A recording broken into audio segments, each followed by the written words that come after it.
திருச்சிற்றம்பலம். முருகப்பெருமானை நேரில் வரவழைக்கச் செய்யும் அருணகிரிநாத சுவாமிகள் அருளிய கந்தர் அனுபூதி பாடல் மற்றும் விளக்கமும். அருணகிரிநாத சுவாமி திருவடிகள் போற்றி போற்றி. இன்று பதிகம் 18.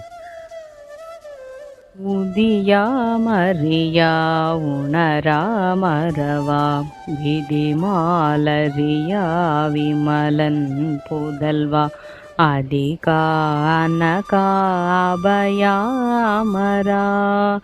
பதிகாவல சூரபயங்கரனே.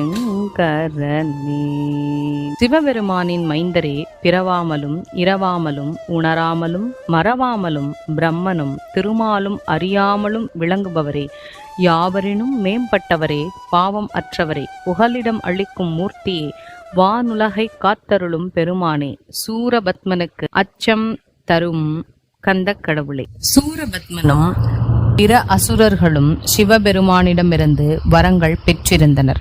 அதனால் சிவனார் தன் உருவிலேயே அவர்களை கொல்ல இயலாத நிலையில் இருந்தார். மேலும் பிரிதொருவரும் அவர்களை கொல்ல முடியாத நிலை இருந்தது. எனவே அவ்வசுரர்களை அழித்திட சிவனார் தானே கந்த பெருமானாக தோன்றினார். ஆகையால் சிவனாரும் கந்த பெருமானும் ஒருவரே ஆவர்.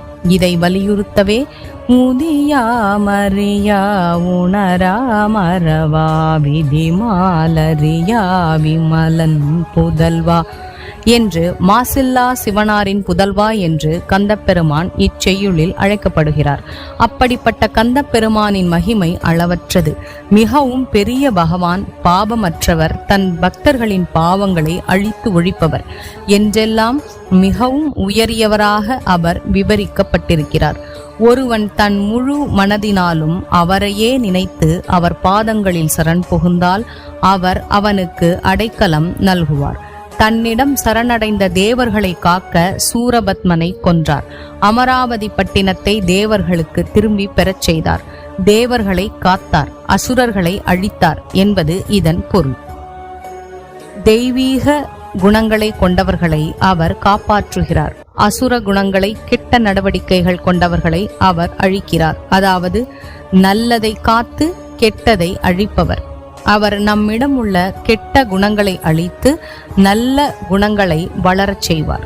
கற்றதன் பலன் கந்தன் கழலடிக்கு தன்னை அர்ப்பணம் செய்வதே ஆகும்.